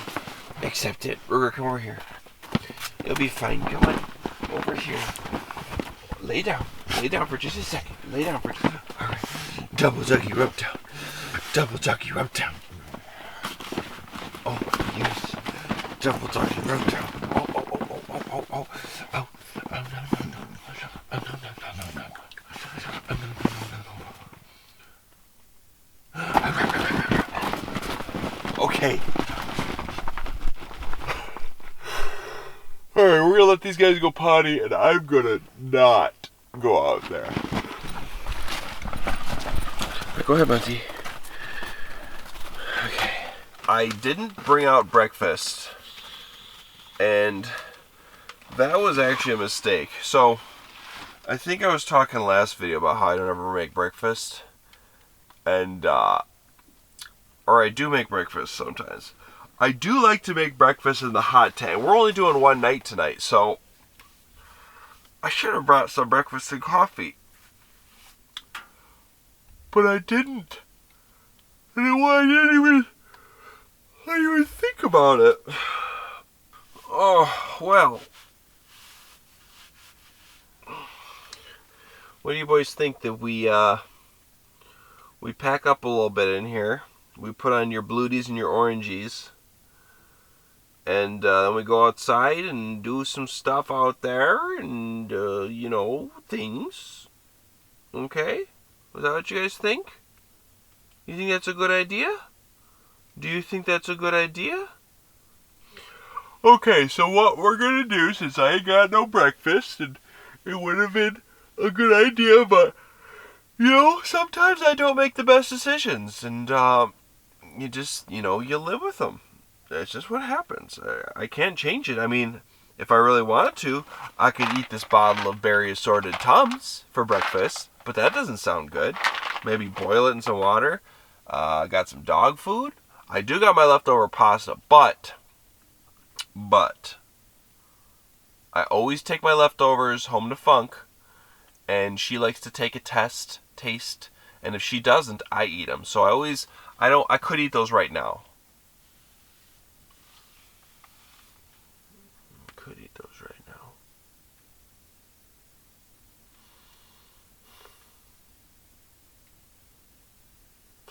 No, we got to keep to our traditions. When I make a delicious meal, I bring it home to her frozen. She gets to try it out, and she enjoys it usually. I don't think there's ever been a meal where she's just been like, no, and wouldn't eat it. Yeah. Okay, alright. We're throwing out that idea. Okay. So I am just going to pack up in here.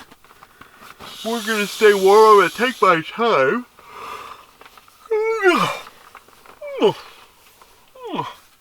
Yeah. Oh, look at these, giving him kisses. Dr. Roogs, the mouth cleaner.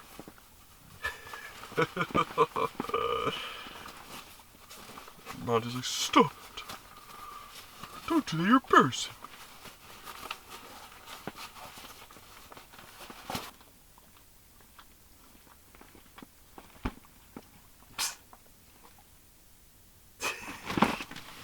Okay. So, yeah, like I said, you already know what I'm doing. We'll check back in with you guys when we're stepping out of the tent. Right? Okay.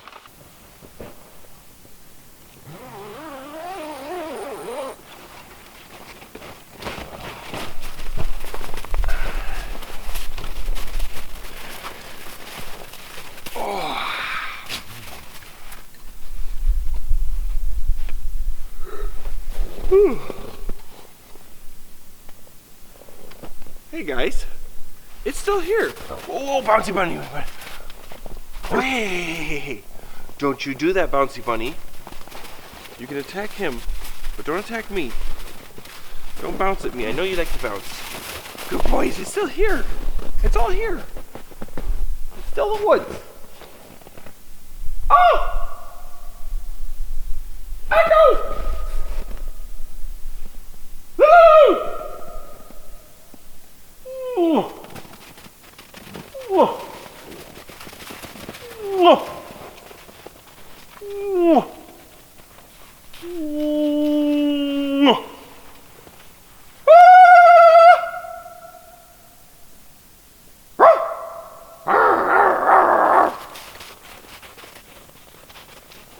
It's echoey. Huh. Huh. Huh. Huh. Ah. Ooh, let's go check the temperature.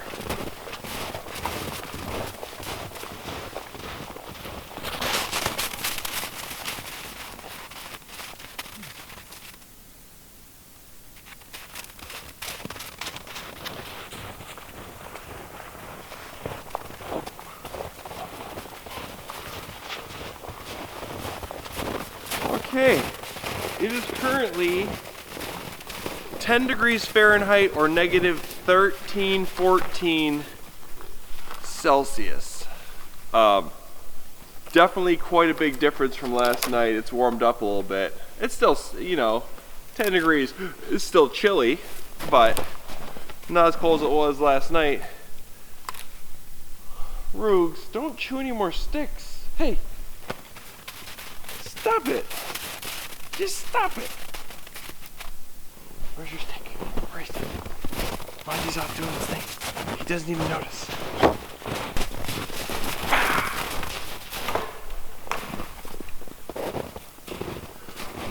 Well, I suppose it's time to pack some stuff up.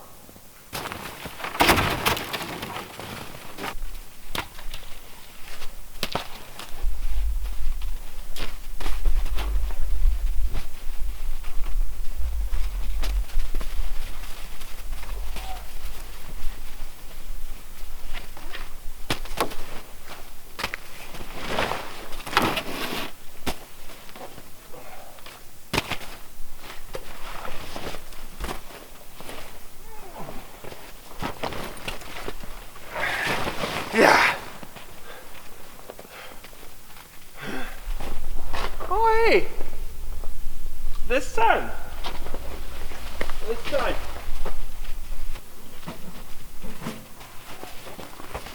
Oops. Watch out, Ruth. Watch out. Go ahead.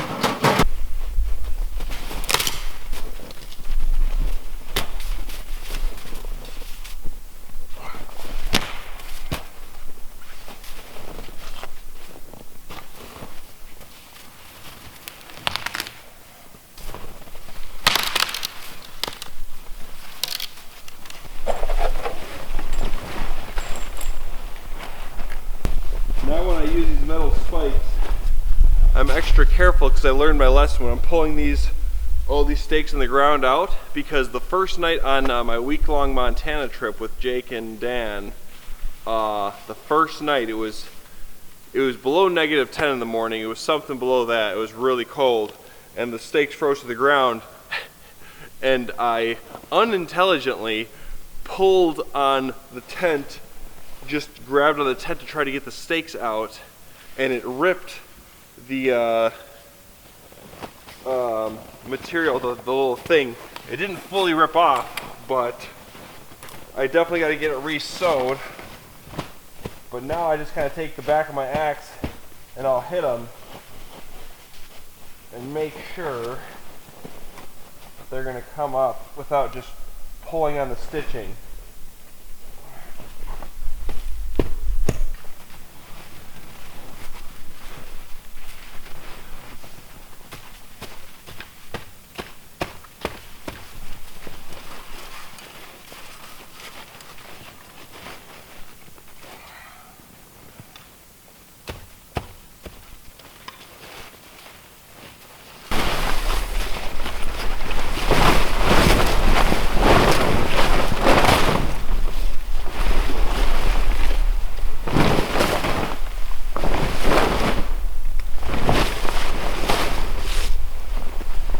You know, one thing you never think about when you're maybe watching my videos is drying out all this gear.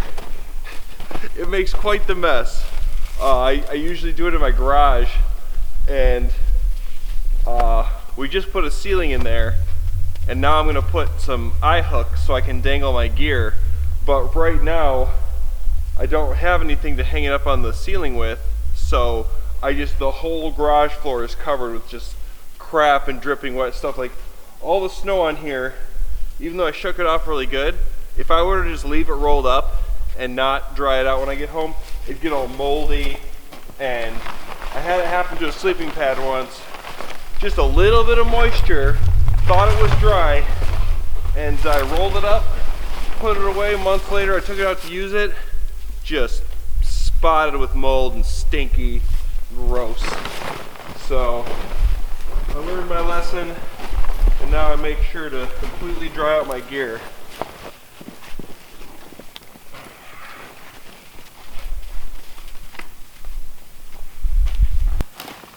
Well, it'll be a little extra bulky, but I think we're gonna make it out. So, yeah, that'll work.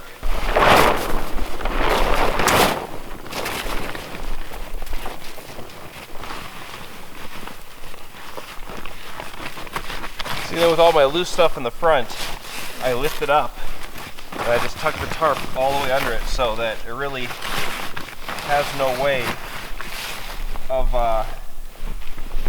coming out.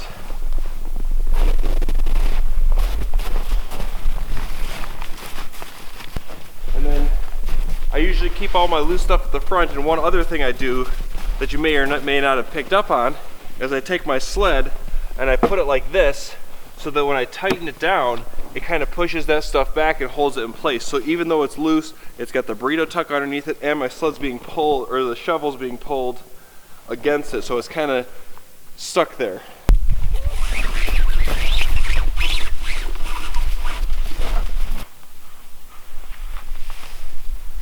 It's the boys. Monty D! Monty, wait. You get so excited when I call him. Gotta stop it, Monty. I can't even talk to you. I can't even talk to you. You big floofle. I can't even talk to you. Come here. Come on. Let's check your butt. Oh, that's a clean butt. That's a clean butt. Yeah, that's right, Rubes. You guys can play as long as there's no too much bouncing on the Monty, okay?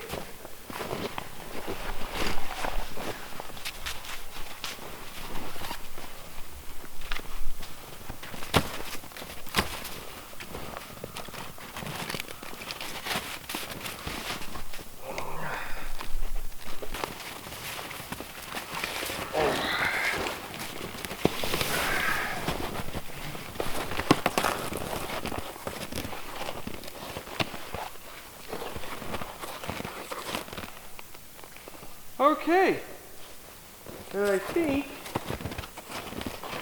that's going to be everything. Get one more look around real quick. Well, okie dokes, folks. I had a fun little evening with the boys here. I'm glad to have Monty out camping again.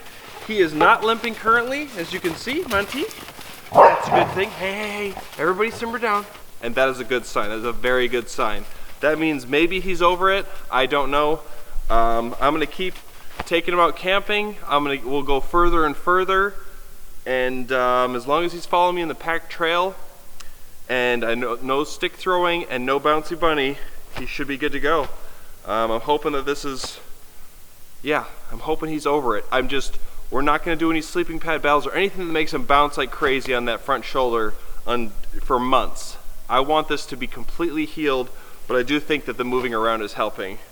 So Ruger, he'll get to come out again if we go on the hot tent or something. Maybe we'll do both you guys under a tarp, who knows, or a shelter. I don't know, Mr. Stick Crazy. But yeah, had a fun little evening. The boys had fun, really cold temperatures, and beautiful sunset last night. So, we're gonna get heading back to the car. So as always, guys, if you like the video, hit the like button. If you want to see more stuff like that, let's retry that. So as always, guys, if you like the video, hit the like button. If you want to see more stuff like this, hit the subscribe button, and I will catch you guys at the next video. Let's go, boys. No, let's go.